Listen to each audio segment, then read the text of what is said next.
Hey everybody, Foxy Games here. Welcome back to Final Fantasy XIV Full Story Playthrough. In our last episode, we lost a new friend, Moenbryda.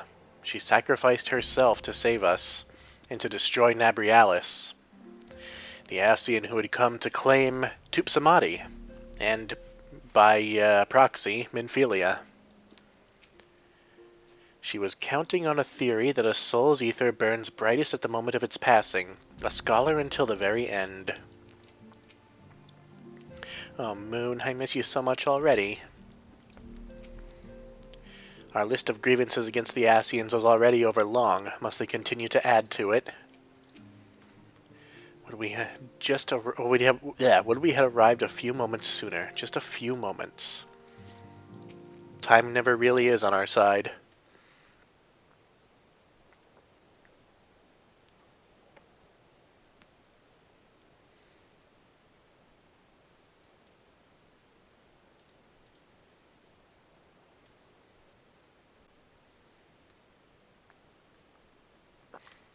Never have I seen Urianger so utterly defeated.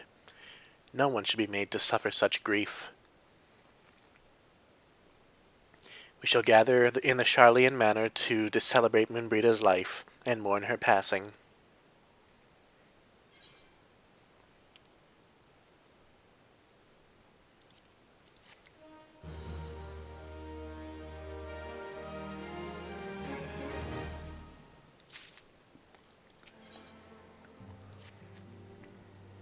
As Moenbryda was a native of Garlean, I feel it is only fitting that we gather before the Mark of the Scholar. Are you familiar with the stone? Ooh, excuse me. 'Tis a monument found at Rathfrost, and is sacred to Thaliak, the guardian deity of the City of Learning. There shall we pray for our dear friend's soul and bid her a peaceful return to the light of the Mother Crystal. That sounds rather nice. And it just so happens to be right here in Mordona.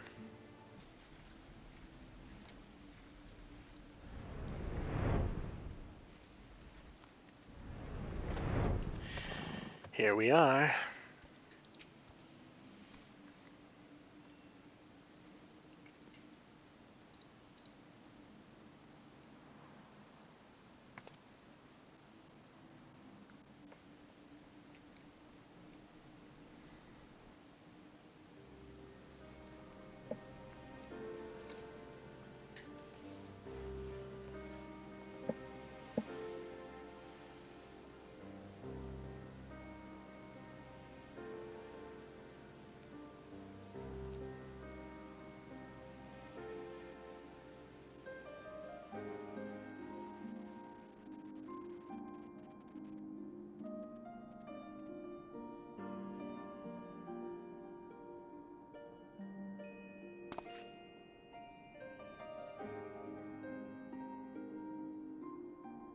Forgive me, Moenbryda. Had I been quicker or wiser, but I was not, and you paid the price. But you would not suffer us to wallow in our sorrow, would you?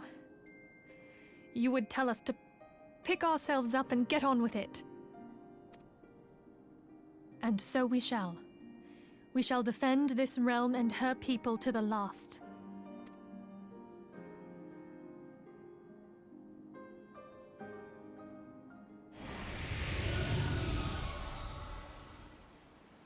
Life for death, a fair exchange. Other bargains will be struck.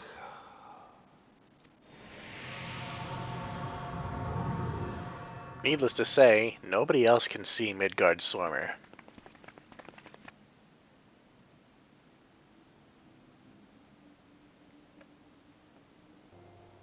Everybody's looking particularly somber now. The rising stones feel somehow colder. Moenbryda always carried with her such an abundance of warmth and cheer. We must find some means of protecting ourselves from Ascian intrusions. There must be a way. I don't feel much like talking at the moment. If you could just give me some time. Of course, Ida. I loathe to see Ida in such pain, but I have not the words to comfort her. Can you imagine it? I, Papalimo, the one who has an eloquent comment for every situation, am at a loss for words. I wouldn't quite call it eloquent, but yeah, sure, let's go with that. Though we have said our farewells, the pall of sadness has diminished but little. Forgive me, as antecedent, 'tis my job to be the pillar of strength for all others to lean upon. Yet I also believe the grief we feel now is precious in its own way, and not to be lightly swept aside. Do you not agree, Foxy? No, I agree with that. You can't be strong all the time.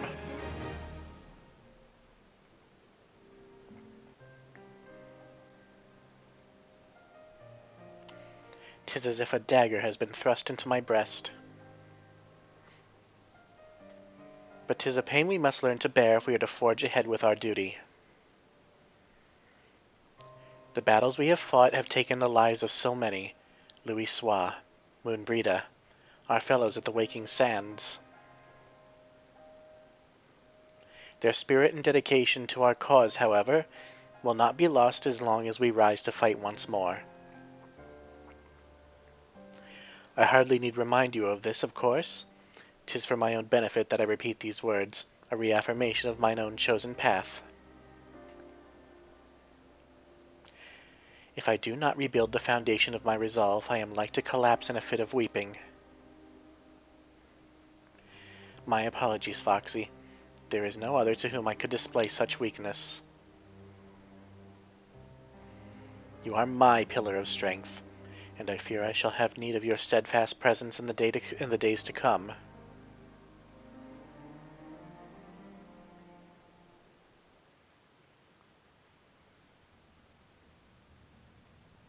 A victory won, a comrade lost. To honor the fallen, the living forge ever on towards the light of a new day.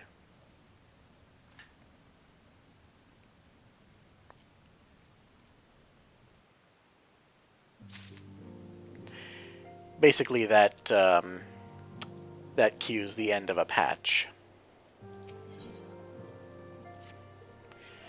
Have you a moment, Foxy? I believe Ida wished a word of you. I should consider it a personal favor if you would lend a sympathetic ear to her troubles. She's not been herself since Moenbryda's passing, and my heart aches to see her so downcast.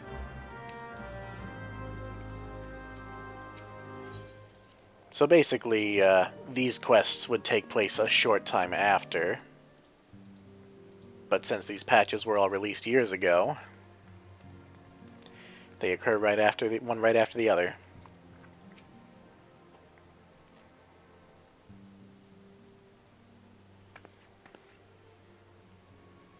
Hey, it's Foxy. Great! Oh, it's no use. I'm trying to stay positive, but it's just hard, you know? The thing is, I know Moon would tell me off if she saw me moping around like this, which is why I decided to cheer myself up by getting her a special flower.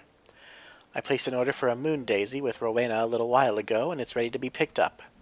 The trouble is, I find Rowena a bit difficult at the best of times, and, well, this isn't one of them. I know it's silly, but I just can't face it at the moment. So I was wondering, do you think you could maybe collect it for me? I have the coin to pay for the flower right here. Thank you so much. I'll be waiting for you and the daisy at Ratherfrost. Oh, I perfectly understand being in no mood to deal with difficult people. That's me at the best of times. I have been a Walmart cashier, a 911 operator, and a pizza delivery guy. I know the full spectrum of difficult people. Hello, Rowena. What can I do for you today, adventurer? Eldritch trinket to trade?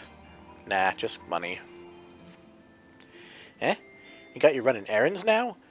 Them Scions really know how to make the most of your talents, don't they? Sending the savior of Eorzea to the bleeding market. Fine use of your time, that is. Seriously, though, you'd best learn how to say no, or they'll have you mucking out the chocobo stables next. Anyway, what was it you were here to pick up? The moon daisy, was it? Here then, take it. And tell that Ida lass I've got a wide selection of headwear in stock if she ever decides to replace that dotty old mask of hers. Gods knows she needs to.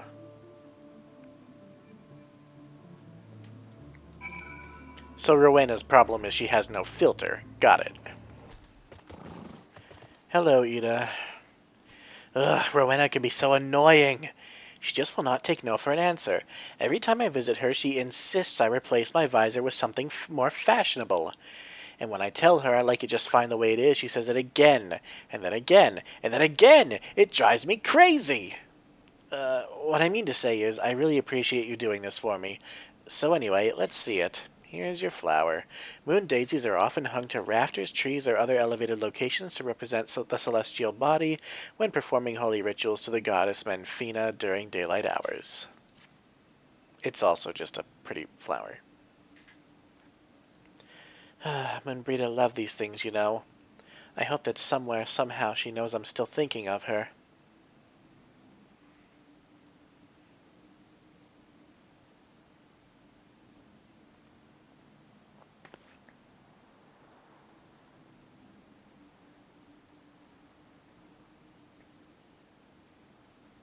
I'll never forget you, Moon. None of us will.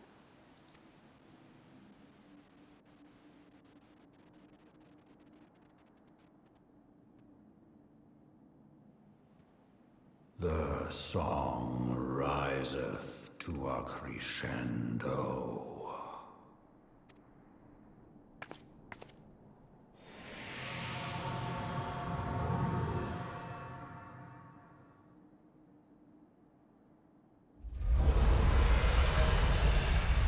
Oh no.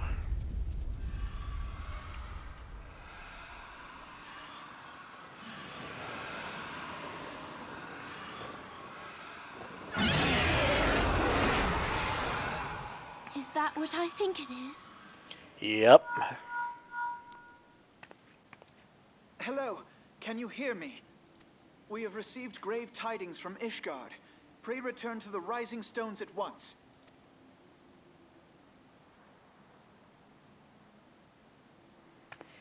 The Dravanian horde is summoned.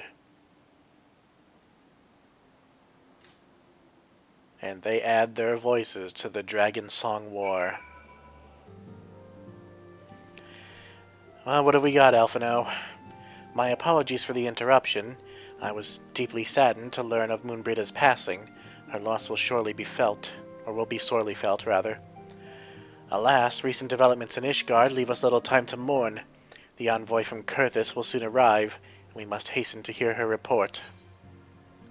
Oh, aside from, the massive horde of dragons we just witnessed, what else is happening?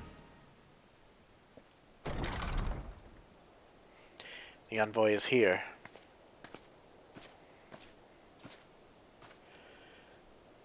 I thank you for receiving me at such short notice. Time is of the essence, so I would forego the usual pleasantries if I may. Certainly, you come with news of the Dravanians. Aye, the dragons have begun their attack in earnest. The first wave reached the central highlands a short while ago, and battle was joined thereafter. Sir Emmerich himself sallied forth with a contingent of temple knights and several companies of the noble house's finest. Though the beasts were ultimately forced into retreat, our victory, if such it may be called, came at the cost of many of our own. Too many. We will not withstand a second wave should the Dravanians renew their assault. You paint a grim picture, my lady. Is it reinforcements you seek, then? We do. Though it pricks our pride, it is plain we cannot protect Ishgard with our ranks thus thinned by the horde. Sir Emmerich would meet with you to discuss the possibility of enlisting your aid. Very well, I shall depart for Kurthis at once. I must warn you, however, that the involvement of the Crystal Braves is by no means assured. Our commitment to quelling unrest in Ul'dah must take precedence. It is with such contingencies in mind that I must make another request. The Scions of the Seventh Dawn are known for sharing close ties with all three of the grand companies of Eorzea. Would you consent to plead our cases to their leaders? Though I will gladly appeal to the grand companies on your behalf, I dare not promise a favorable reply. You need say no more. Considering our past dealings with the Eorzean alliance, I can well imagine how our plea will be received. But the fate of Ishgard hangs in the balance. We must explore every avenue still open to us, no matter how unpromising. I see. Very well. I shall send envoys to each of the allied nations and have them present your request directly to the heads of the grand companies. In the event that your plea does receive a favorable answer, know that any support is certain to be conditional. Demands will be made of Ishgard. That is only to be expected. Rest assured that I speak with Sir Emeric's authority in this matter, and that our actions are fully sanctioned by the Holy See. Which brings me to my final request, a personal appeal to you, Warrior of Light. The Lord Commander much desires to speak with you, regardless of your fellow's involvement. You faced Midgard Sormer and survived. Anything you can share of your experience may yield us an advantage over our foe. Thank you. You wear the mantle of hero well. 'Twould seem the roads lead us both to Camp Dragonhead. Seek me out when you arrive, Foxy.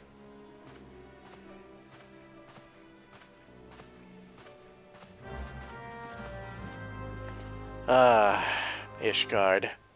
The fairest of fair-weather friends. Funny how they disappeared when the Eorzeans were fighting the Empire, but now that they're facing the dragons, they want the Eorzeans to help. I'm sure that's exactly what the Grand Companies will say, too.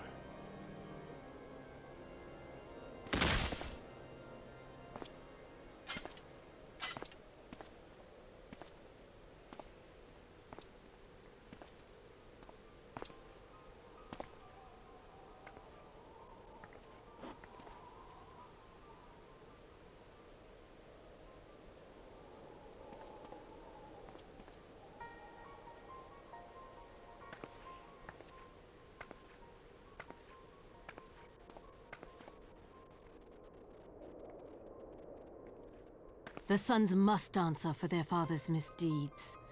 Only then will the cycle be broken.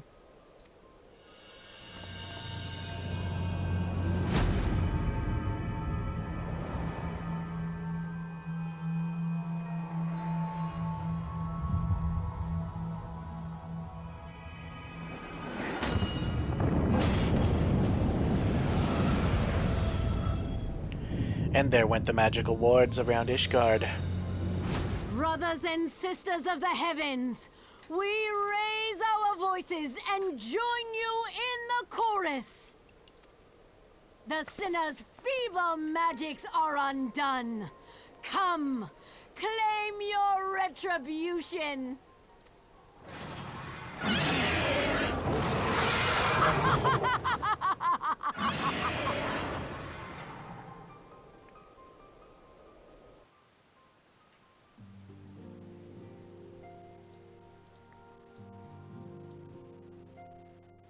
We'd best get there very quickly.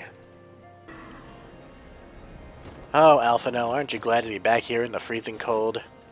It seemed I was the swifter, Foxy. You too, however, have arrived with time to spare, for our host has yet to make an appearance. The murmurings about camp tell of some manner of trouble at the gates of judgment. In the Lord Commander's absence, I suggest we visit the place and figure out what's afoot. I can't read tonight for some reason. Alphino, how the fuck did you get here ahead of me?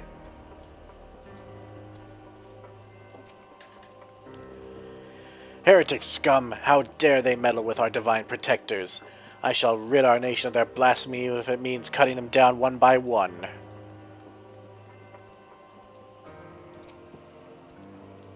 We need not fret over much. There are several layers of arcane protection that shield the city from invasion. Mother will be fine. Oh, I don't know about that, dude.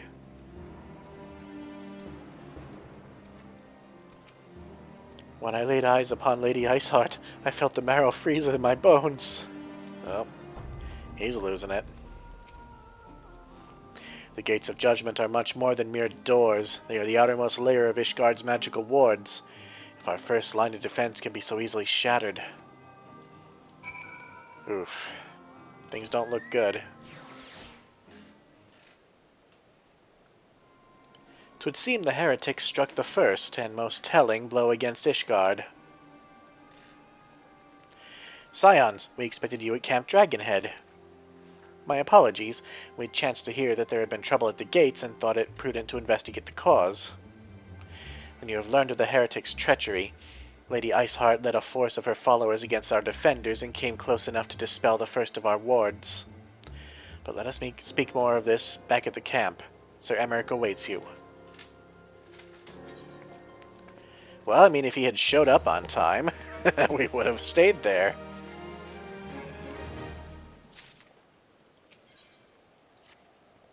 Lady Iceheart has grown bold indeed if she would risk direct action against the city. Come, let us do as we are bid and return to Camp Dragonhead. Lord Orchifant will know where Sir Emeric means to receive us. I mean, how about the same place he has all this time? Not that I'm going to turn down a visit to our good friend Lord Orchifant, but, you know. 'Tis reassuring indeed to behold the countenance of a friend when one's homeland teeters upon the very brink of disaster. Though a single misstep could send us plunging into the abyss, your heroic presence stokes the flames of courage within my heart. Ah, but you did not come to Dragonhead to listen to my prattling. The Lord Commander has arrived and would treat with you in the intercessory. Wow, almost exactly like I thought. In fact, it is exactly like I thought. Completely. Wow. Ishgard's future hangs in the balance. If the city's salvation rests on our assistance, I cannot well withhold it. Even so, I mean to make Sir Emeric sweat for his reinforcements. On this occasion, feigned disinterest may serve the cause of Eorzean unity better than naked philanthropy. Come, let us find out what concessions the Holy See is willing to make. You are ever the politician, Alphino.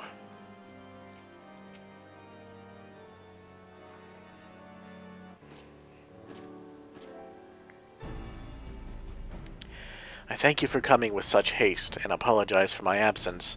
Suffice it to say, Lady Iceheart and her heretics have much to answer for. Yes, we are but recently returned from the gates of judgment ourselves. Given the circumstances, we quite understand if you would prefer to postpone our appointed audience.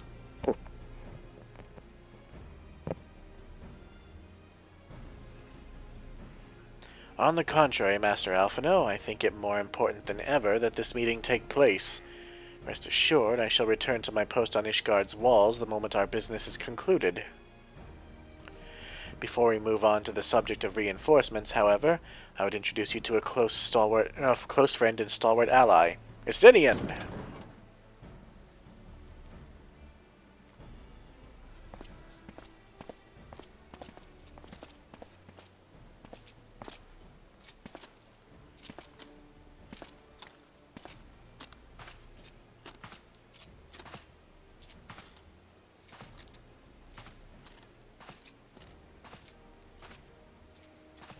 May I present to you Ishgard's Azure Dragoon. An impressive title, though I confess I know precious little of the Order of Dragoons. They are formidable warriors all, yet even among such masters of the lance, Estinian is without equal. He, out of all the warriors of Ishgard, was chosen to wield the power of dragons, and may thus contend with any Dravanian. You flatter me overmuch, Lord Commander. So, you are the adventurer of whom they spoke. I see now why my blood fair sang in anticipation of our meeting. Well, now that we have all been introduced, let us proceed to the matter at hand. I would share with you what we have learned of Iceheart's design, as confessed by the heretics taken captive after the assault on the gates. 'Twould seem that Lady Iceheart and the Dravanians share a common goal, the reclamation of Nidhogg's stolen eye. Nidhogg, one of the 7 great worms. His name features prominently in your nation's history. Though once defeated by the hero Haldrath, the beast is said to have terrorized Kurthis since Ishgard's founding. Aye, many are the scars our walls bear from Nidhogg's relentless efforts to raise the city. The trophy Haldrath plucked from the bested worm's skull, known simply as the Eye, is a treasured relic of Ishgard, and one possessed of untold power. Should it ever be returned to Nidhogg, the dread creature would be restored to the height of his strength, and then no wall or ward we could erect would be stout enough to deny him. My vengeful son hath waged war against Ishgard for 1,000 years. No mortal mind could comprehend the depths of his rancor. The eye itself is secreted deep within the vault. It is kept under heavy guard, surrounded at all times by men and women who have proven their loyalty to the Holy See. But those stout walls and sharp blades may suffice to discourage the heretics. The dragons are another matter. There are individuals within the Dravanian horde whom an entire company of knights would labor to repel, to say nothing of Nidhogg himself. Nor does age rob them of their strength. Through the endless march of years the dragons endure, patient, calculating, inexorable. You must understand, these creatures do not share our perception of time. And that is especially true of the great worms, they who spend centuries in slumber, only to wake and resume their campaign as if mere hours had passed. It has been 20 years since Nidhogg last darkened our skies, 20 years for him to gather his strength, and for us to bolster our defenses. And now, just as he seems primed to return, the heretics strike at the gates. You believe that Lady Iceheart is in league with the creature, then? Of that we cannot be certain. Though we know the heretics covet the eye, we have been unable to determine their plans for it.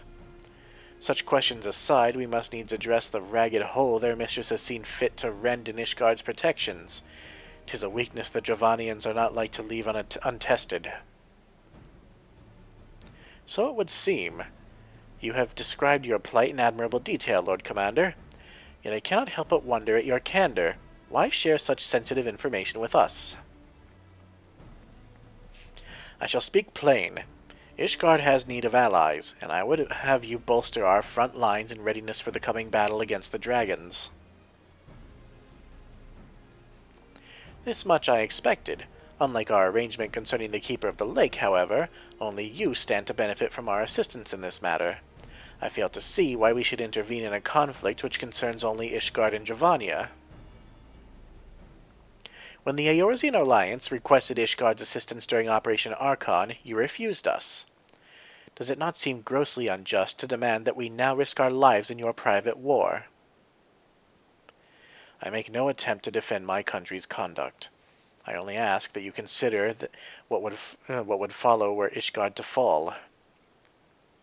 Having razed our city to the ground, the Horde would have little cause to linger, and would most likely return to their lairs in Dravania. Soon thereafter, the ruins of Kurthus would be buried in snow, and the land would become the sole province of beast and beastmen. Until the Garleans' arrival, that is, for you may be certain that the Empire would not hesitate to claim Kurthus. They would not even have to draw steel.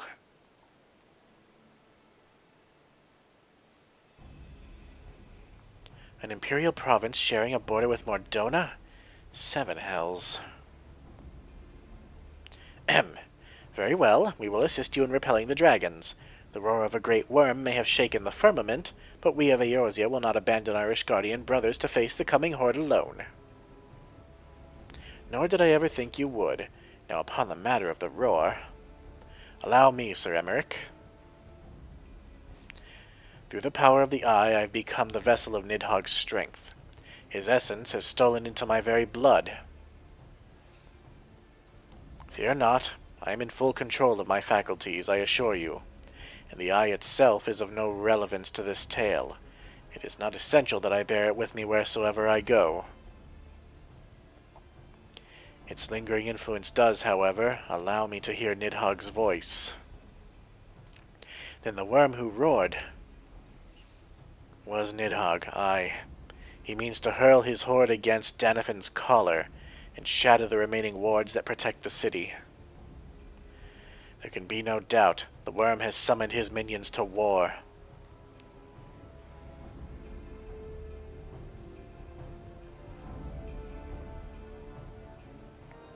Interesting little side note. If you are a Lancer and go into Dragoon and finish all of your Dragoon quests, the dialogue between you and Estinian is quite different. in the Dragoon quests, you become the Azure Dragoon, and Estinian is a rogue Azure Dragoon who succumbs to Nidhogg's influence, but apparently recovers. And when he walks in here, you give him a surprised look, and he says, "Don't worry, I'm not here to fight you." It's an interesting little exchange. Even if you are not a Dragoon when you take the quest, I believe I had gone from Dragoon to Samurai at that point.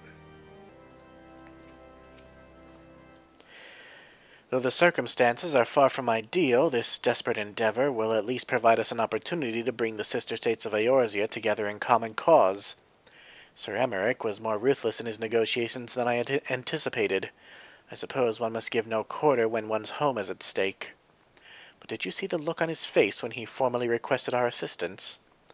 Though the Lord Commander has long campaigned for Ishgard to open its gates to outsiders, I suspect this softening of the Holy See's attitude towards foreign cooperation comes as something of a bittersweet victory. The days ahead promise to be interesting indeed.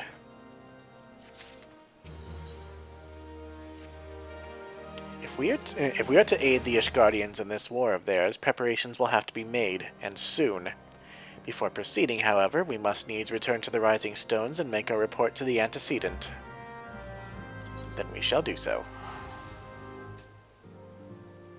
Minfilia, we're gonna go kill some dragons, okay?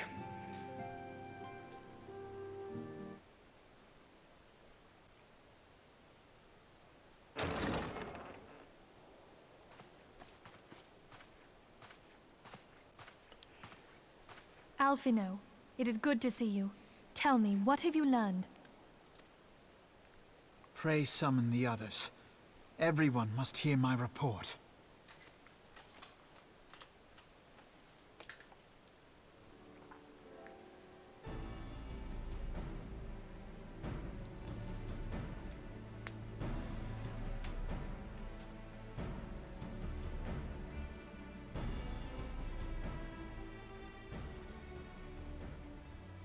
So this was all but a taste of what's to come. Indeed. The main host advances upon Ishgard as we speak. Whose vaunted defenses have been nullified. Shorn of its wards, the city will bear the full force of Nidhogg's fury. All those people. Alphino is right. The Dravanians cannot be allowed to prevail. If Ishgard falls, all of Eorzea will suffer the consequences. Then you agree that we have no choice but to intervene. For the good of the realm, the Scions of the Seventh Dawn and the Crystal Braves must join the defense of Ishgard. Let there be no ambiguity about what has been proposed. We would be directly intervening in the war. But if all here believe the cause to be just, then to war we shall go.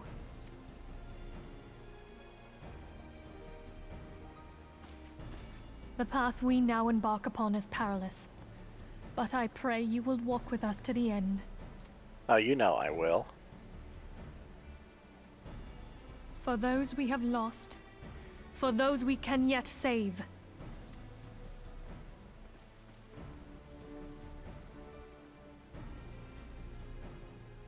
Then it is settled. I shall inform the Council of our intentions and request that they contribute their own forces to the defense of Ishgard.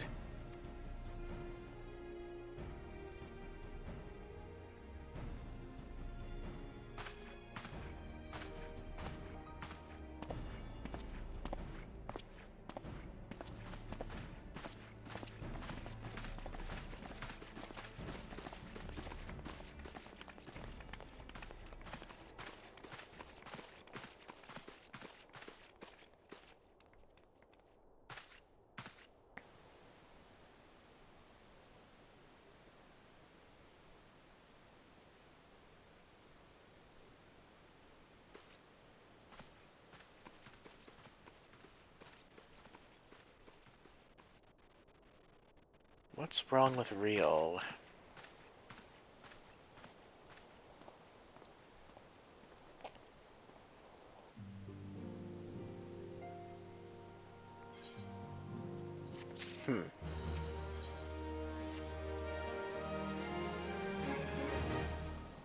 Should the members of the Alliance agree to pledge Grand Company soldiers to Ishgard's cause, our comrades will be on hand to act as intermediaries for the duration of the conflict.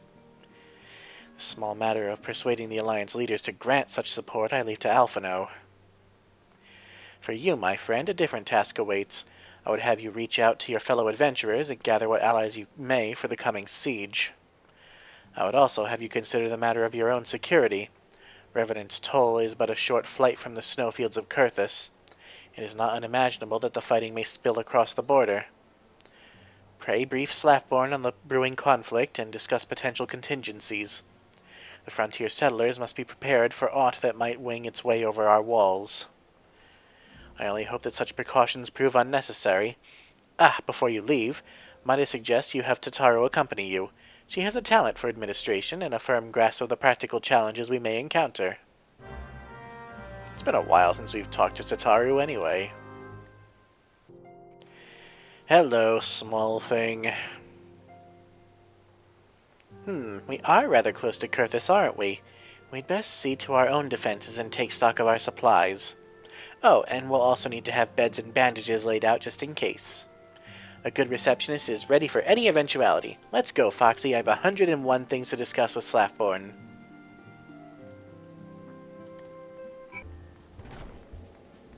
Wow, that's a pretty mount.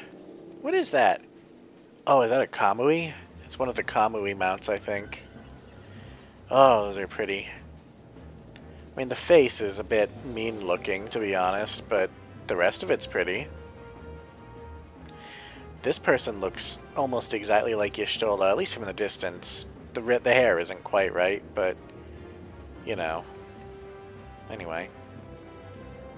I thought you were Santa Claus for a second, but nope, you're just a red mage. I appreciate the warning. If war is coming to Kurthus, then the toll must be made ready. I'll increase the number of patrols and lookouts immediately. I'll also see about finding room for an infirmary, as well as temporary housing for victims of the conflict. Ishgard has done well by us in the past, and I would return the favor. But as for rounding up volunteers for the fighting itself, I'm afraid I must disappoint you.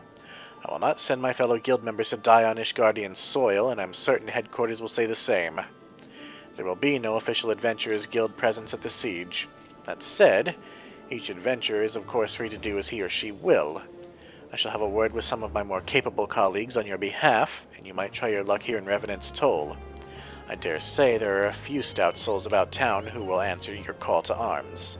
And that's a fair stance. It's a foreigner's war. It's enough that frigging Ishgard has the nerve to ask us to begin with. Let's get started, shall we? We have a town to rouse. I'm glad you're so confident. Basically everybody here knows about Ishgard's refusal to help against the Garleans.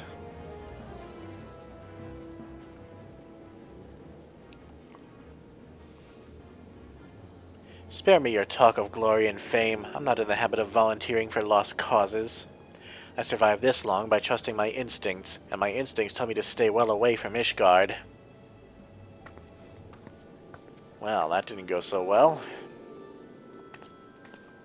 Riol.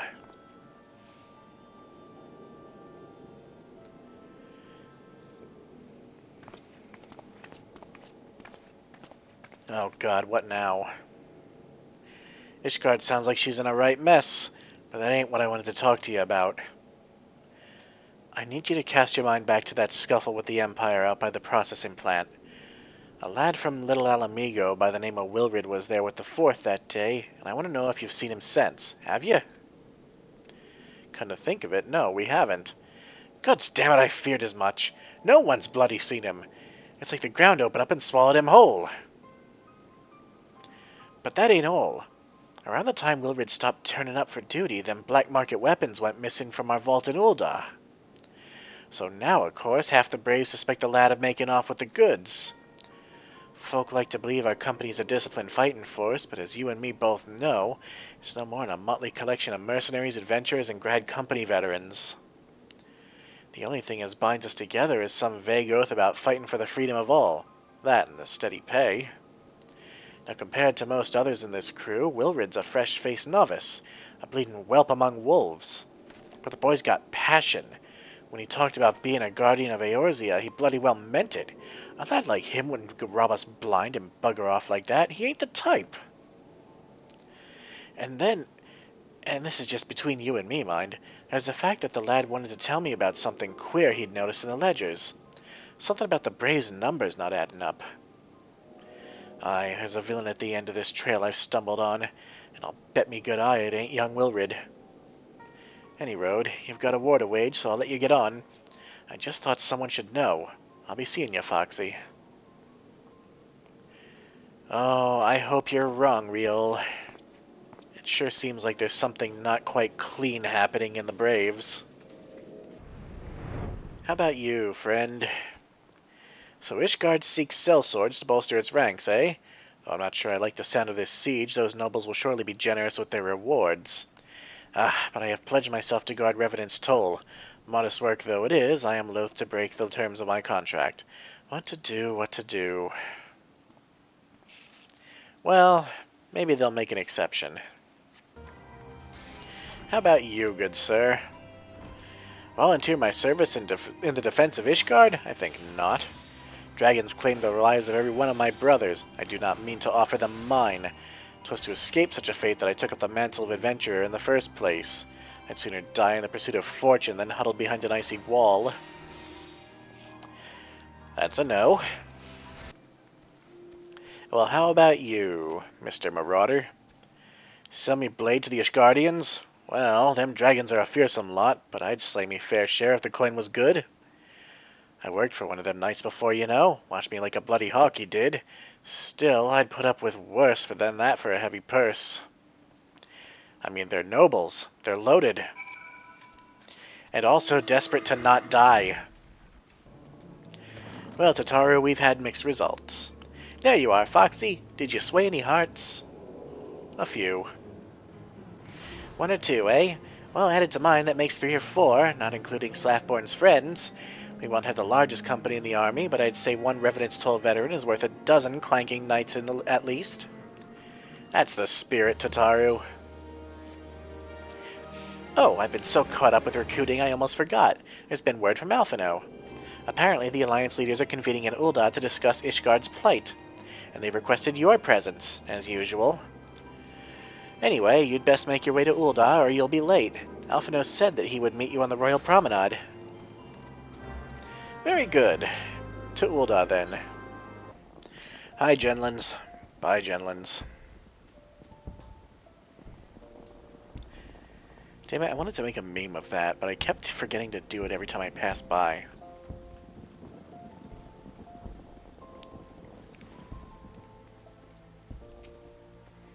My apologies for calling you away from your tasks. I had hoped to proceed with these negotiations one leader at a time, but it seems my urgent requests for an audience have prompted a gathering of the council.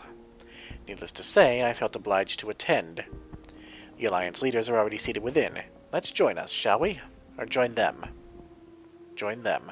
Yes, that's what I meant to say. Oh, this should be good.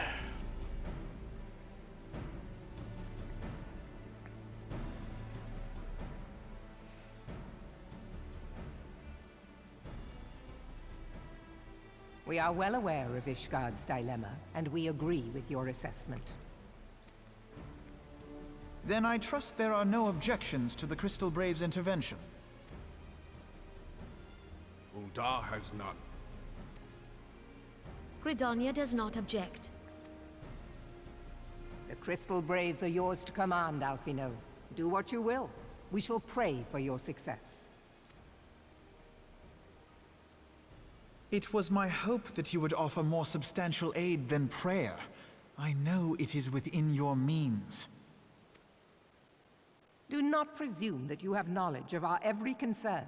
The Garleans and the Beast Tribes are but 2 of many. We are not in a position to contribute greatly to the defense of Ishgard, not when our own homes are still under siege.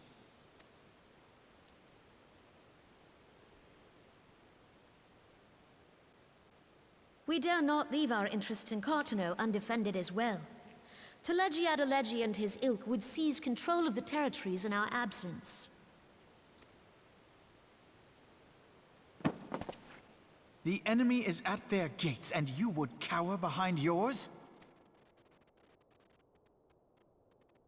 No one is cowering, boy. We will offer what support we can. Aye, support. A handful of men and no more. Would that we could commit more than a token force to this cause. Yet there are others to whom you might turn. The free companies ever want for work. Ah, yes. The free companies. They're not like to turn you down. I beg your pardon? You would entrust the survival of Ishgard to sell swords? Crises like these are the very reason why this alliance was formed. It is our duty to aid our fellow man. My duty is to my country and my people. If you expect us to place the welfare of a foreign power above our own, you're going to be sorely disappointed. Lest you doubt, Limsa comes first, then the Alliance, and finally, circumstances permitting, Ishgard and the rest. If you cannot understand so simple a concept, then you have no place at this table.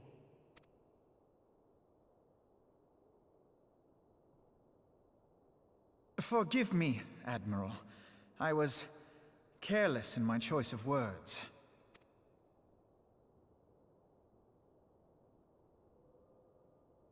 I suggest you assemble a party of elite adventurers, assuming you haven't already. Your fellows served us well during Operation Archon. I dare say they will do so again.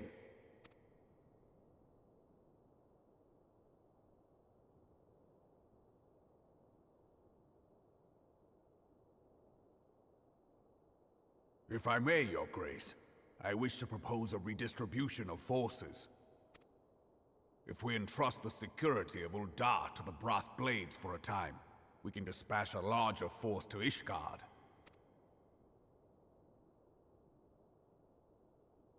Your Grace?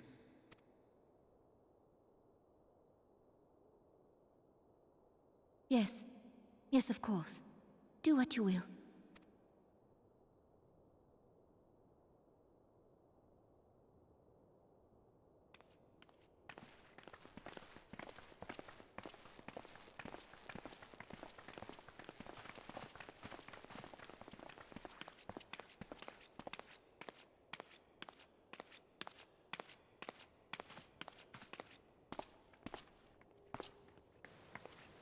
Is Her Grace not feeling well?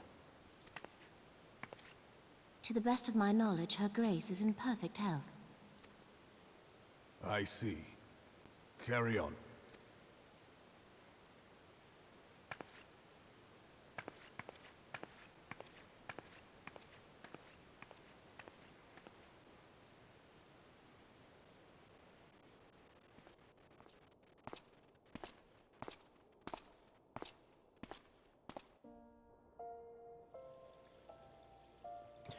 It's hard to disagree with Merylweb's stand on things. She's flanked by 2 beast tribes, and the Empire. Coupled with the fact that Ishgard really hasn't done anything to prompt this kind of help, it's difficult to say that she's wrong.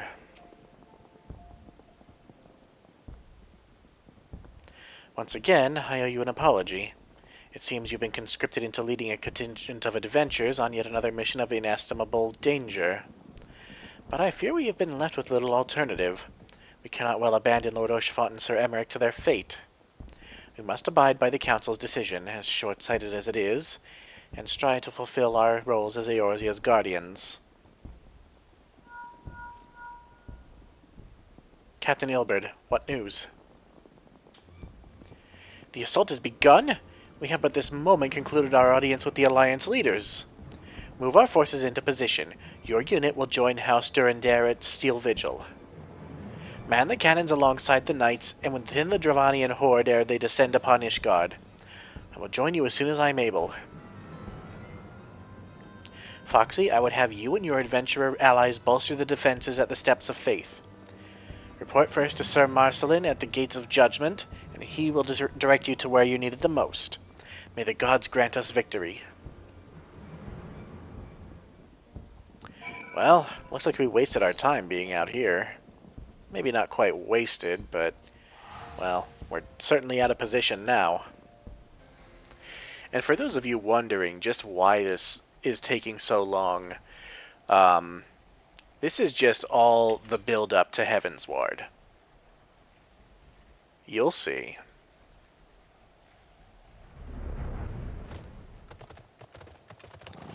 Marcelin. You're the appointed captain of the sellsword contingent? Then welcome. There's no shortage of blade work to be done.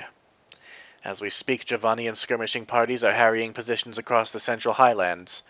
I've assigned the Crystal Braves and your fellow adventurers to contain these scattered attacks, and for the present I would have you join them.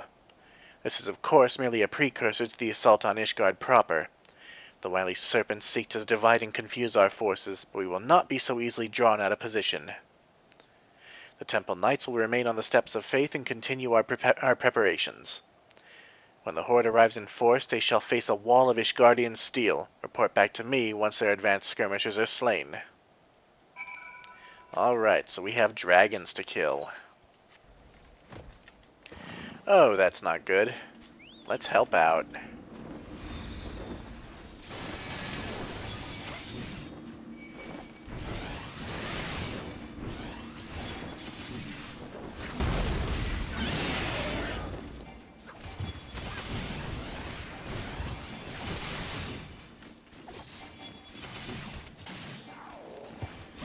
These damn dragonflies, they're not even proper dragons. Or maybe they are, I don't know.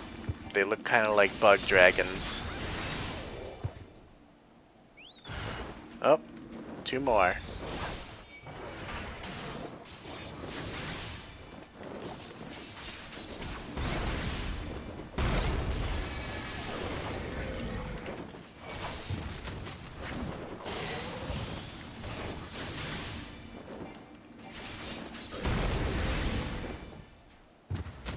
That's that. Next to Providence Point. Alright, let's kill some more dragons.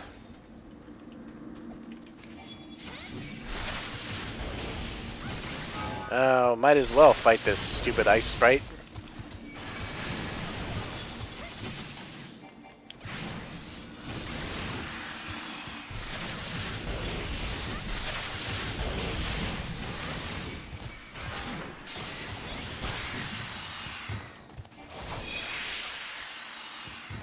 More?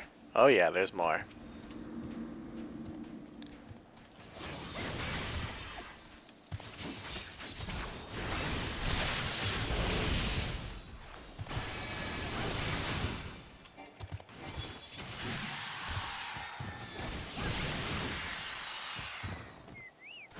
And then there was one. Oh, that's a big guy. He's the big chungus out of all of them.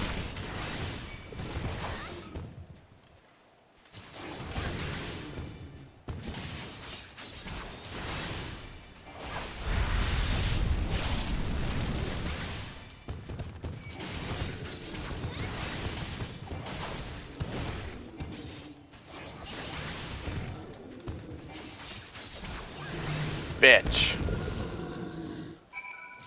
Okay, back to Marcelin.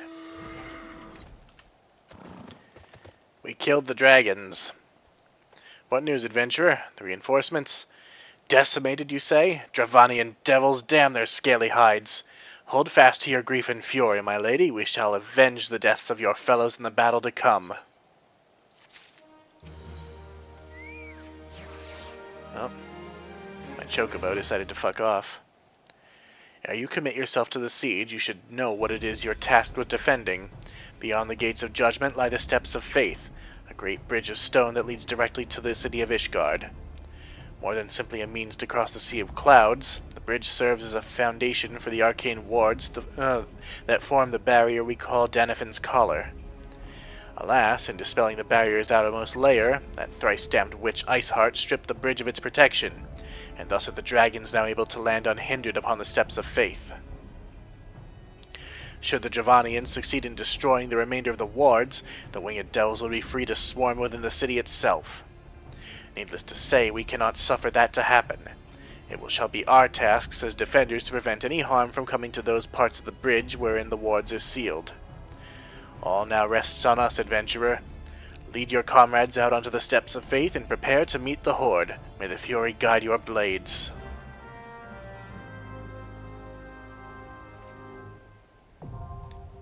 We venture on to the steps of faith. And my friends, we shall waste no time in going straight there.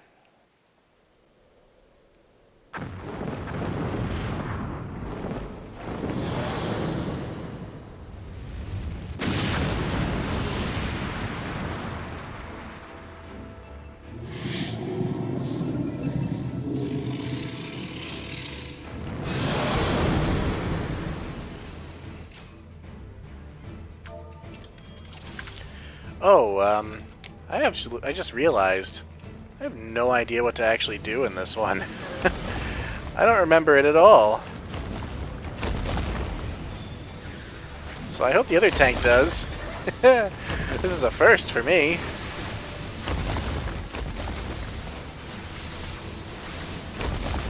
Oh, I will take the dragonflies.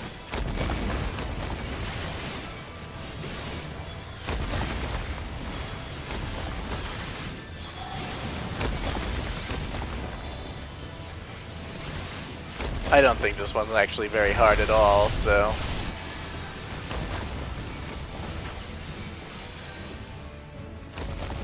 I think we'll be just fine.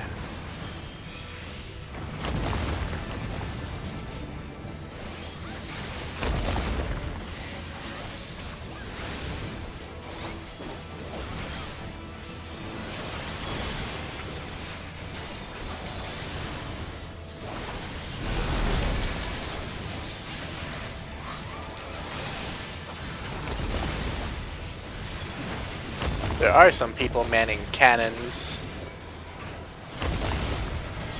and they'll be doing the big damage.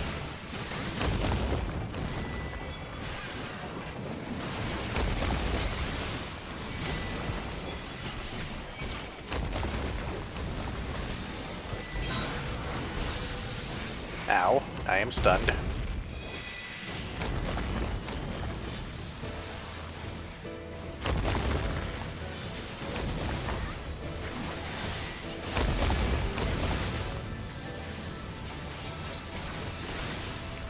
Oh yeah, and every time the dragon gets up and does this sideways slice attack, he destroys a row of cannons.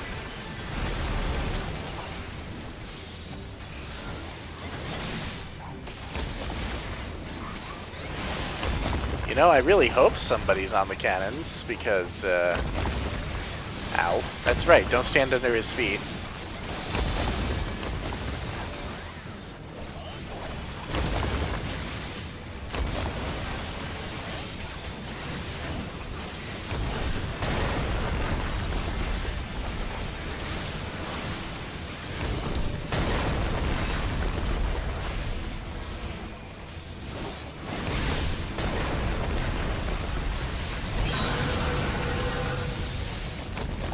Oh, and he broke through the second layer.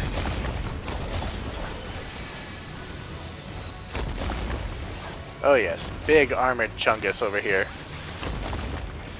Alright. He's almost dead. Getting there.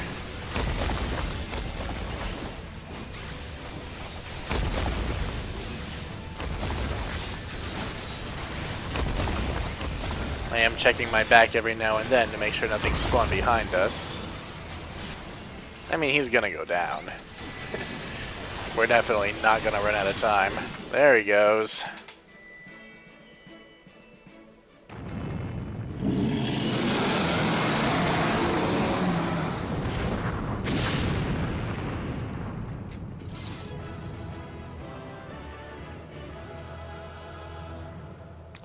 We have saved Ishgard.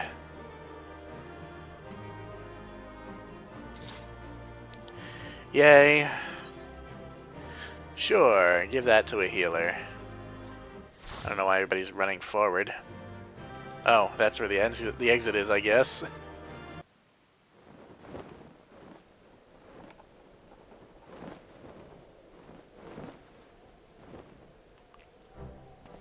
dragons! They're withdrawing! Victory is ours!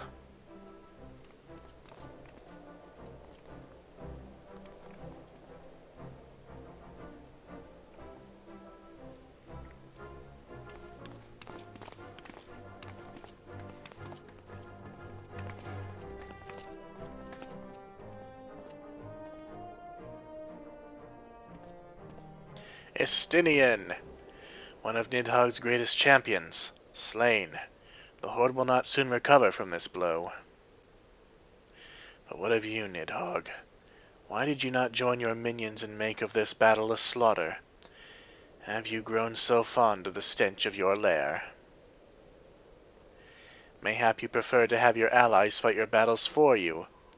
You have a girl to do your bidding now, do you not? No matter. I shall slay Iceheart and all the rest.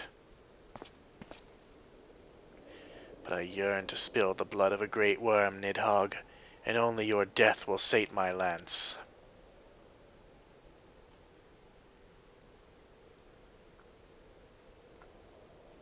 Yeah, Estinian really hates dragons. You'll find out why. I mean, it's as typical as stories come, but you'll find out why.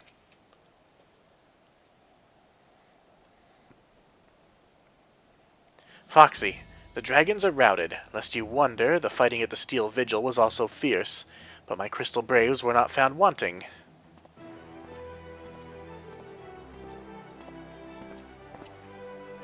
Commander Levieur, Foxy, true to your word, you arrived to aid us in our hour of need.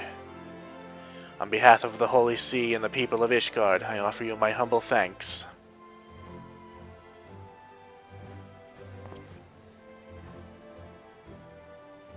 Though I would stay and lavish you with well-deserved praise, I fear I must away to oversee the aftermath of the siege. Not all the dragons are fled, and there are yet wounded to be carried from the field. Pray let us meet anon, that I might express my thanks with proper courtesy.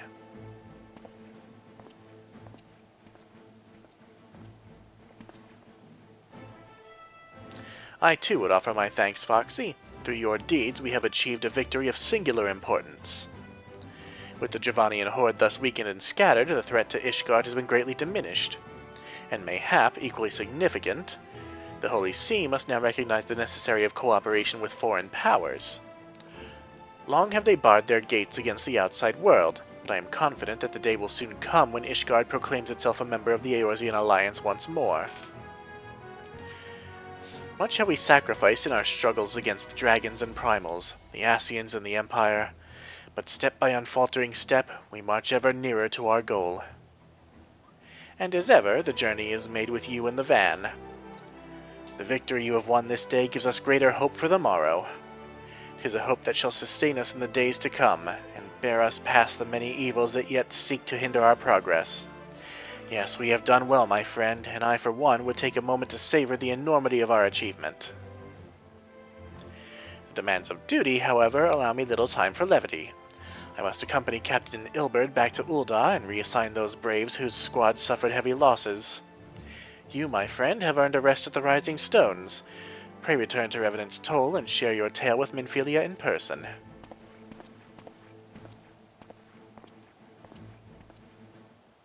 God, I thought he was never going to shut up.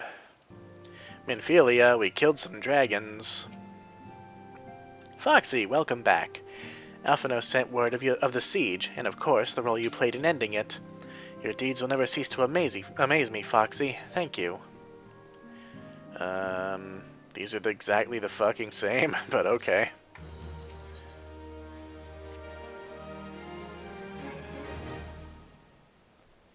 You must be wary, Foxy, and now may very well be our only chance to... Antecedent!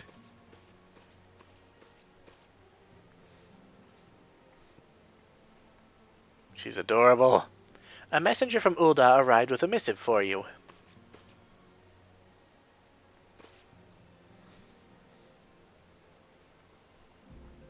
The Royal Seal. Curious indeed. Ah, an invitation. On behalf of the Council of the Eorzean Alliance, Her Royal Majesty Nanamo Ul Namo invites the Scions of the Seventh Dawn to attend a feast at the royal palace of Ul'dah in honor of Ishgard's recent victory. It would seem we are to be recognized for our part in lifting the siege, you for your valiant efforts as commander of the adventurers contingent, and the Archons for their earnest attempt to rouse the city-states. Truly, I find it strange that the Alliance leaders should think themselves deserving of a place at such a celebration. All three refused to deploy their standing armies, preferring to send hastily assembled companies of sellswords, many of whom perished ere the siege began. Are they truly so brazen as to seek to share in the glory of your triumph? But mayhap they simply seek a pretext to meet with the Ishgardians while the mood is yet jubilant. Such an occasion would present a fine opportunity to press for Ishgard's return to the Eorzean alliance. We had scarce the time to mourn Moenbryda, and I, for one, am in no mood to carouse. But I suppose we must put away our grief for the good of the realm. Though you were promised rest, I fear I must insist that you also attend. It would be a strange celebration indeed if the victorious hero were not present. Pray content yourself with the thought that such occasions may bring about momentous change, and this without recourse to bloodshed. Tataru, if you would do me a favor of contacting the rest of the Scions. Of course, Antecedent. And please let me know if there's anything else I can do.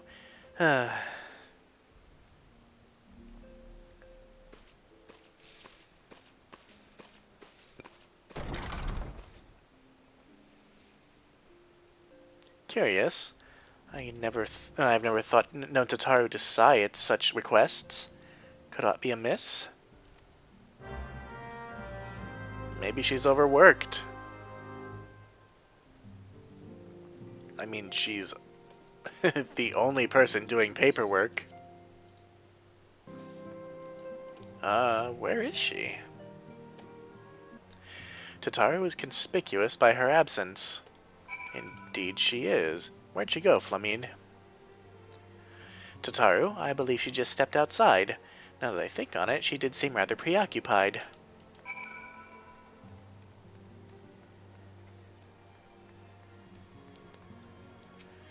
Where did you go, Tataru?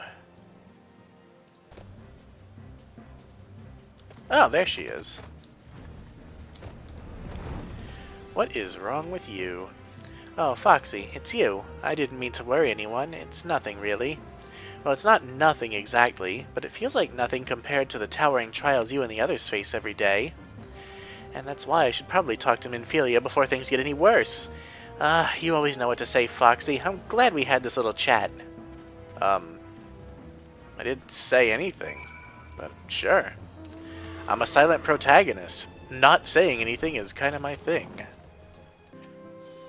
My mind is made up. Okay. For what? Yes, Tataru, you have my undivided attention. I've been hesitant to broach the subject, what with all the recent excitement, but Foxy made me realize that there's no time like the present, and time is what I'm here to ask you for. I'm not sure I understand. If you wish to be excused from your duties for a time, then you've certainly earned the rest, but I suspect that lying abed is far from your intent. You know me too well, Antecedent. There is in fact something I've been wanting to try my hand at. Along with the adventurers and the Crystal Braves, the Scions are constantly being thrown into dangerous battles and deadly predicaments. Even Hori Boulder and Coltonay have been promoted from guard duty to fill our need for competent warriors. And so it seems only right that I too should acquire the power to defend myself. And others, more importantly. When I return, I shall be both your receptionist and your bodyguard. This is not going to end well.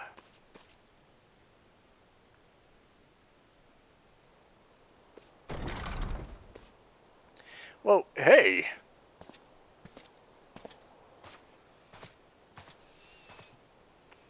That's the first time I've almost been knocked to the ground by a Lalafell. I never seen Miss Tataru so determined. Has aught befell with which I might help, Antecedent? Not at present, thank you. Was there something you would ask of me?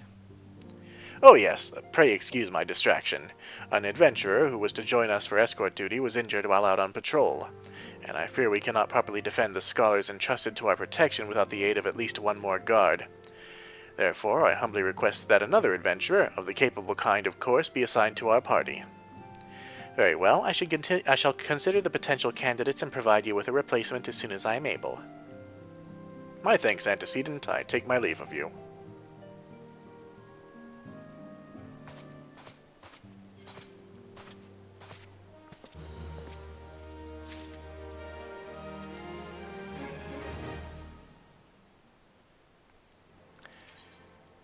There's 2 quests. The power to defend oneself. Tataru has ever been full of surprises. Now that I think on it, I do recall Urianger mentioning that she had developed an interest in Arcanima. Mayhaps she hopes to gain admittance to the Arcanist Guild in Limsa Lominsa. Yes, that would be the way of it. Would you be so kind as to journey to the guild and see if all is well? It is doubtless unwarranted, but surely I'm not alone in my concern for her safety. Anything else? I wonder, do you perchance recall the commitment I made to furnish Hoary Boulder with a capable adventurer? Well, I am sorry to say that I have as yet been unable to do so. Now I realize that you are rather more than a capable adventurer, and that escort duty is frankly beneath a woman of your talents, but I have no one else to turn to at present. Might you be willing to forego rest and assist in this matter? Generous to a fault. I thank you, Foxy. Now it seems only fair that I explain the import of the task in question. For some time, our order has employed a handful of scholars to travel around Eorzea taking etheric readings that we might better understand the impact of primal summonings. Naturally, it behooves us to ensure our employees' safety, and so we ask the adventurers in our service to serve as escorts. Hoary Boulder and Coltene were to act as 2 of such escorts, as was a 3rd adventurer. Alas, due to injury, said adventurer is not presently fit for duty, hence my need to impose upon your goodwill. You truly are a pillar of strength, Foxy. Hoary Boulder will share with you the details of your task. He should be waiting for you outside. Be safe. Oh, chores. Do the chores never end? Alright, Hoary, lay it on me. What are we doing? Ah, Foxy, is it true you agreed to lend us a hand? Huzzah! What did I tell you, Coltene? Our misfortune has become a blessing, an opportunity to serve alongside the Warrior of Light herself. Need I remind you that we have 3 scholars to escort, each of whom will take a different route? True, but our mission is the same. Separated by malms we may be, but in spirit we shall be together. I like him. If such thoughts bring you joy, you are welcome to think them. To more practical concerns, Foxy, we would have you attend to the scholar charged with surveying the South Shroud. He is waiting at Camp Tranquil as we speak. All you need to do is follow the man. He will determine the most appropriate locations to take his readings. In spirit, Foxy, in spirit we shall be together every step of the way. He's so fucking awesome. He's corny as hell, but he's awesome. Alright, so we'll go ahead and take care of that first. Tataru can wait. Here's our scholar. At last the Scions woman deigns to grace me with her presence. A pity that we have no time for pleasantries. Our first destination is Issamhar. Come, we are late enough as it is. Oh, good. He's gonna be a prissy little princess about it, isn't he?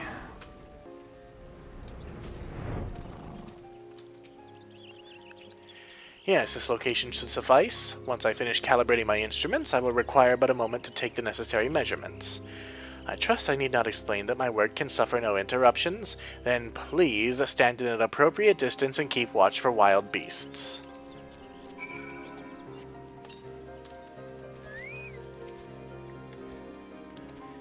I'd like nothing more than to watch you get torn apart by them, but we'll keep you safe.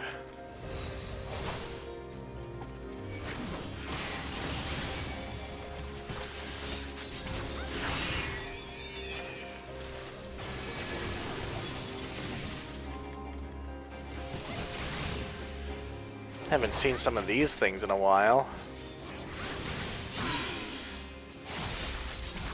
I can't get over how cool that sound is when they use that spitting attack.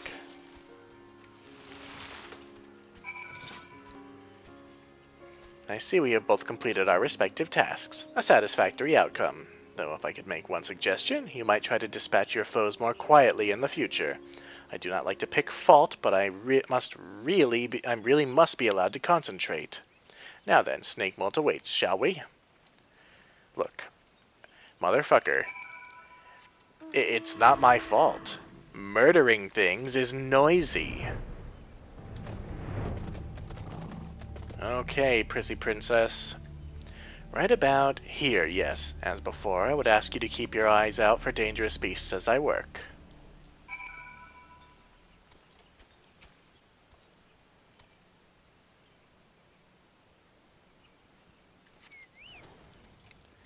Oh, good. The trees and some bats.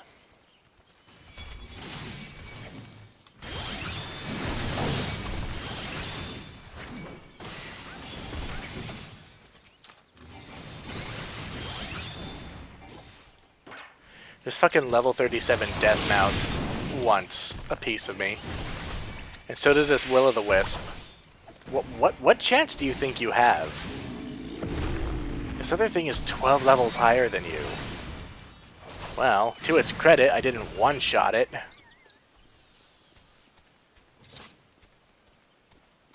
Anyway. Fascinating. These readings are not at all what I expected.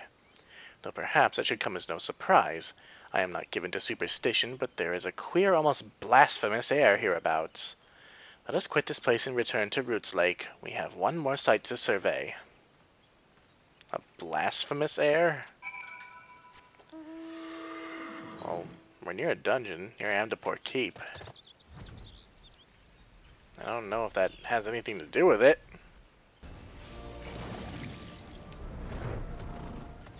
Alright. As before, my guardian, pray lead me to my task and ensure our safety. Well, we're gonna have to kill these sperm, but, you know, such is life. Oh look, more sperm. Come here, you. I mean, I wasn't part of the fate, but okay. We might as well pull all of them, right?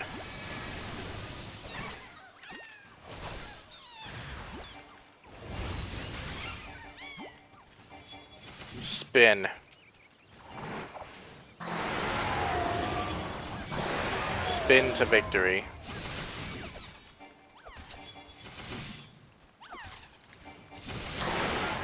Why did I not just say spin to win? I don't know. Either way, they're dead. Where is this place? Another Amdapor. Lost city of Amdapor. This data should prove invaluable to... Hey, gods, what is that stench? Did you slaughter a creep of adamantoises while my back was turned? Quickly now to Camp Tranquil. I will not have my clothing reeking of blood and offal. I mean, it's not clean, this job. We're literally cutting things. Spilling blood and viscera and all sorts of fluids.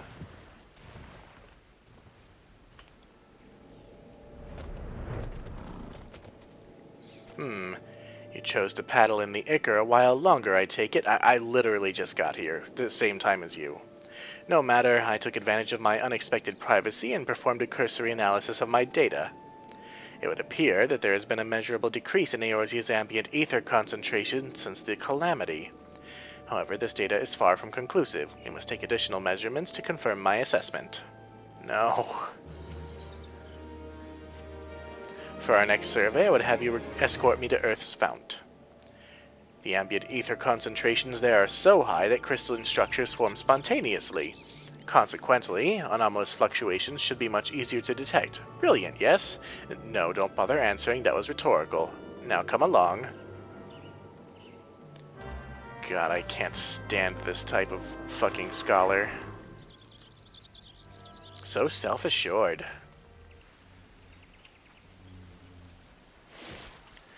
Well, that was a long flight. You should be more than familiar with the procedure by now. Pray find a suitable position from which to keep watch while I take measurements. Like here. At least everything around me is level 50. Uh-oh.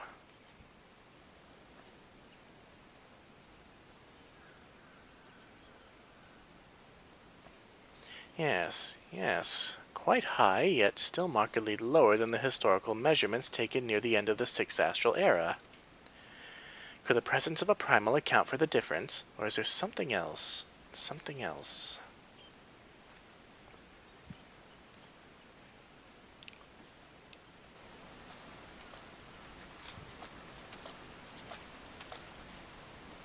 Something else.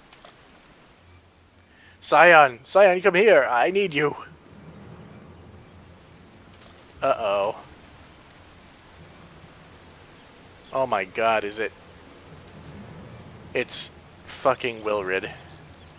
Isn't it? Fear not, my friends, help has arrived!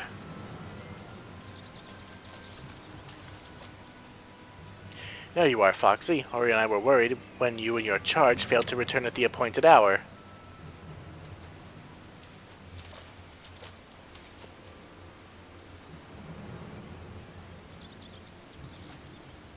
Ugh, gutted like a hog. But not by one, no. These wounds were made with a blade. Doesn't look like he put up too much of a fight either. Nary a mark on his sword or his shield. I've heard nothing of any Crystal Brave operations in this area. What cause had Wilrid to come here? What should we do? We will see to the scholar's protection, Foxy. Aye, and the boy's remains. You should return to the Rising Stones. The antecedent will want to know what happened here. As do I. Oh, that's not good. That explains why we haven't seen him in a while. Well, nothing to it but to go back. Poor Wilrid. He had such high hopes. Oh, Minfilia, I don't have very good news. Foxy, you returned, and you seem troubled. Did the role of escort chafe so?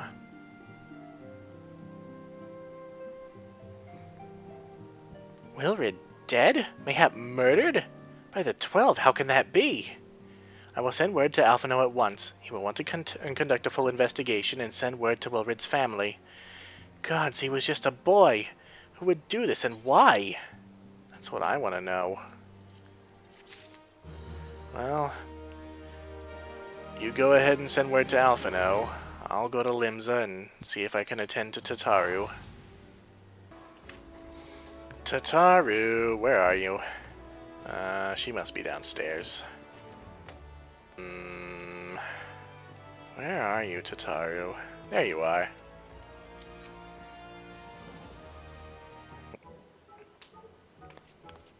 Foxy, what are you doing here? I didn't mean for her to worry. That's the last thing I wanted. Putting an end to such worries is precisely the reason I'm here, don't you see?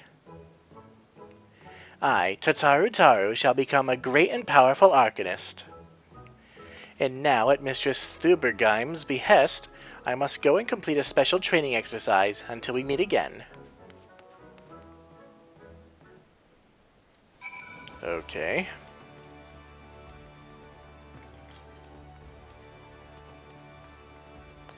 Let's go and speak with this unfortunately named mistress and see what she thinks of Tataru.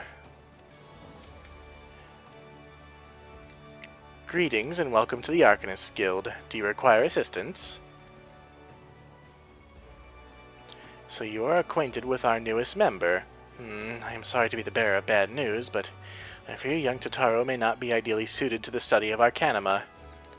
Nevertheless, she would not be denied and goes down to undertake her first trial, a simulated inspection of 3 crates. A simple task, some might say, but one all Arcanists are expected to complete. A thought occurs to me, why not supervise Tataru's training? You are clearly an accomplished adventurer, and given your relationship with the girl, you seem an ideal person to have on hand. Her trial will be conducted at the cliffs south of the Zephyr Gate. You need only observe at a distance. I don't know why looking at a crate is whatever. Ah, little ladybugs. I remember when we were murdering you. Seems so long ago. Well, would help if we were looking in the right direction, but you know.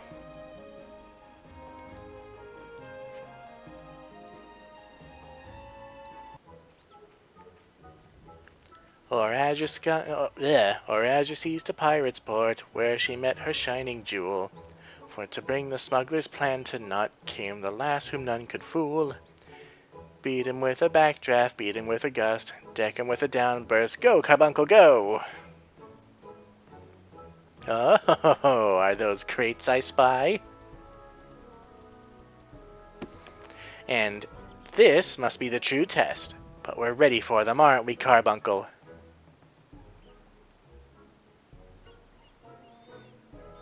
It's a wharf rat. Oh no. Carbuncle?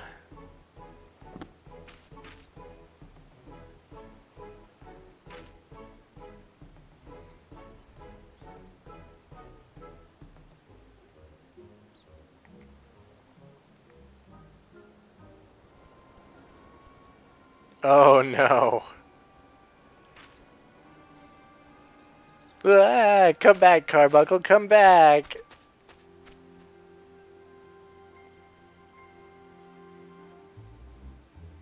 Oh dear. Poor Tataru. Well, let's go find her. Oh, here she is.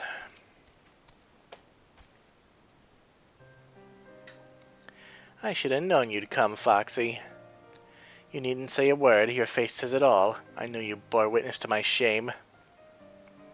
Betrayed by my own Carbuncle and left at the mercy of wild beasts. I must accept the truth. I'll never be a warrior like you or the others. I will inform Mistress Thubergeim of my intention to withdraw from the guild. Arcanima, like so much else, is beyond me. Aww.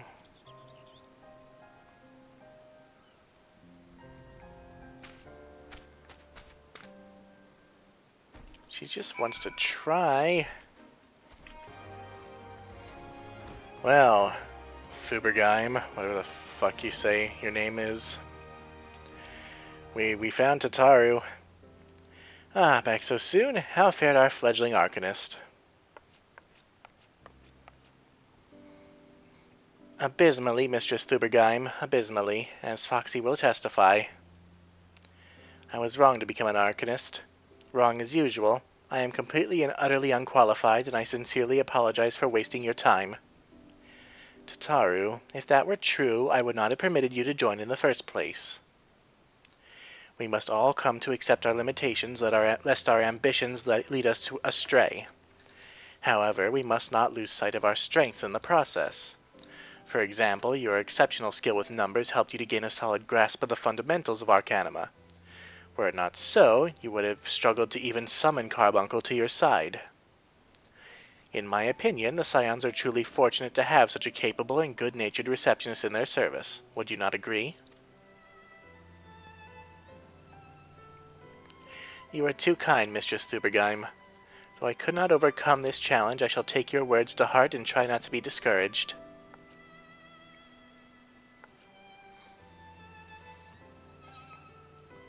Atta girl. You'll be fine, Tataru.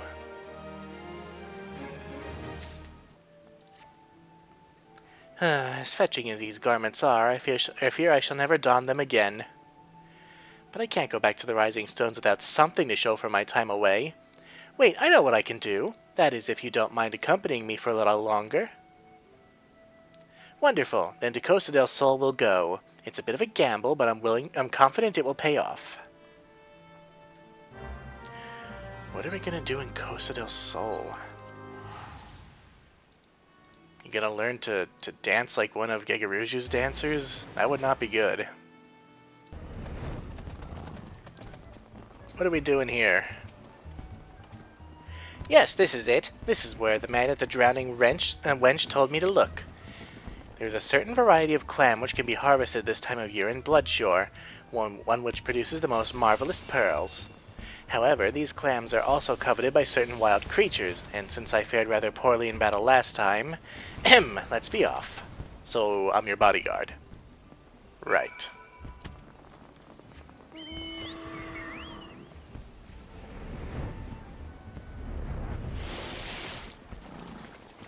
Now, Ixion, don't go electrocuting Tataru. What fortune, I've already found one. Would you be so kind as to keep watch while I work? This should only take a moment. Why are we going all the way over here? Look at the pretty fireworks. And whatever the fuck these things are. Oh dear. That's a big eel thing. The fuck is this thing? Some kind of sea serpent.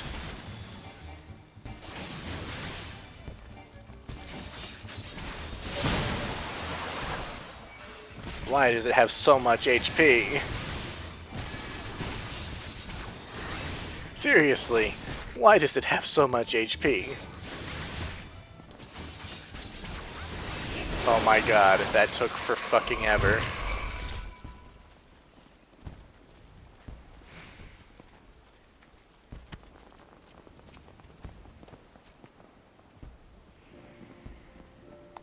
Well fought, Foxy, well fought. I knew I was right to ask you to come. And as for me, I have my prize, a bounty of blood pearls. So named for their reddish hue, they were treasured as wards against dark magics in ancient times. I thought I might make charms for everyone, so that no matter where they go, they will always come home. It's sort of the power to defend myself and other people, in a way. Right, well, I mustn't keep Flahamine waiting. There's work to be done, and lots of it. We're to secure provisions for the Scions and the Limons and markets. She may have an eye for quality, but I have a nose for bargains. Will you be heading back to the Rising Stones? If so, please, pray convey my apologies to the antecedent and tell her she needn't worry about me.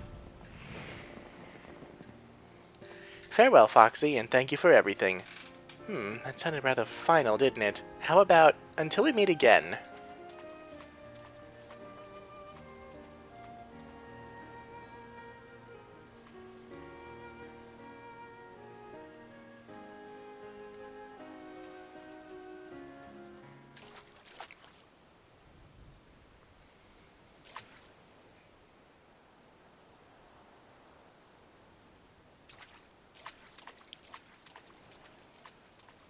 It did sound rather final. Strange.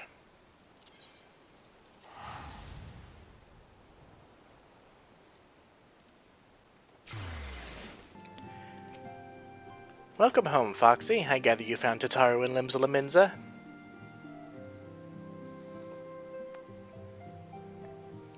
My, it sounds as though she's had quite an adventure. And while it did not end as she had hoped, I suspect it will prove to be a valuable experience. I dare say she could have managed without our intervention. Even so, I appreciate you indulging my request. She's a friend. We help our friends here.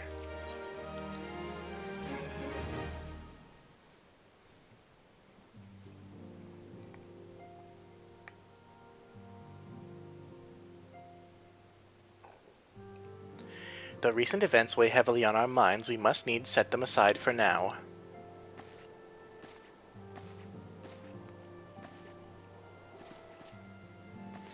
We are coming to a defining moment in Eorzean history. The grand commemoration of our joint defense of Ishgard, the first time in 15 long years that our people have stood side by side with our neighbors to the north to fight in common cause. This may mark the true rebirth of the Eorzean alliance. Failing that, it should at the very least serve to bring our nations closer together.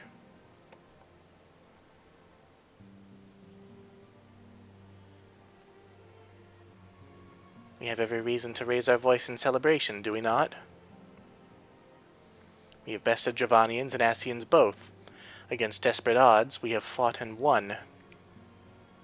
But the primals still plague us, and the Empire still plots our subjugation. And our triumphs, remarkable as though they are, were bought at a terrible price. Brave adventurers and allies, broken on the steps of faith, and before our eyes in this very room, our dear friend Moenbryda. This is a victory we have wrought, and it is the bitter ashes in my mouth, or it is as bitter ashes in my mouth. I would sooner stay here and invite those with more appetite to enjoy the feast in my stead. Alas, it is a royal banquet, and all of our allies will be in attendance. It is our duty to present a united front, that we might serve as a beacon of hope to all. It'll be fine. It seems I have no choice but to take my own advice. I instructed the others to meet us in Ul'dah, that we might make our grand entrance together. Unfortunately, I had to settle for leaving Tataru and Lahamina a note. If they do not return quickly, they will have to settle for whatever leftovers I can smuggle out of the fragrant chamber.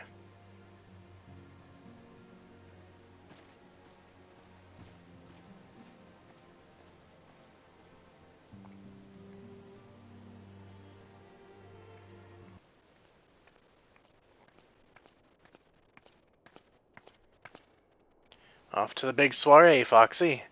Raise a glass for me, eh? Or not. You don't look best pleased, lass. Something on your mind.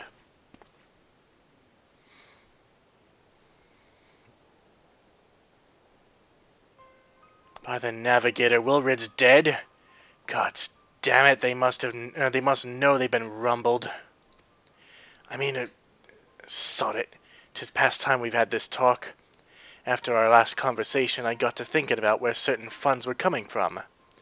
Though I had to dig around, on the quiet like, and sure enough I found it. Seems a fair bit of coins made its way into the Braves' coffers courtesy of a Dodo Consortium. A daft name for a business if I ever heard one, which is what first gave me an inkling something weren't right. So I went through the ledgers again and found another half-dozen donations from organizations with stupid bloody names. Didn't take long to find the common thread. All were owned by the Mirage Trust. Oh, I'll give the bastard credit. He showed us up for the amateurs we are. Short of calling one of his businesses the Bloody Bribery Consortium, I don't know what more he could have done to mock our rules on financial contributors. The gods only know how many men of the first and third are taken Telegi's coin. But now we know as some of 'em are. I'd wager me right eye they're the ones what did for Wilrid. The earnest young fool had taken to asking the wrong kind of questions. Bound to attract attention he was. Should have seen it at the time, but I didn't, gods damn me. Still, I don't see what Telegi hopes to accomplish. He hid his scheme with all the care of a drunk pissing into the wind. No, he's cleverer than this, so we need to be clever too. That's the only way we'll ever repay this debt of blood. We'll purge every one of them traitorous bastards from our ranks. On that you have my word. And Foxy, mind yourself when you're in Ul'dah, eh? We're heading into a storm. I can smell it. The kind what'll sweep a man overboard and drag him under before he knows it. Well, maybe it won't be fine.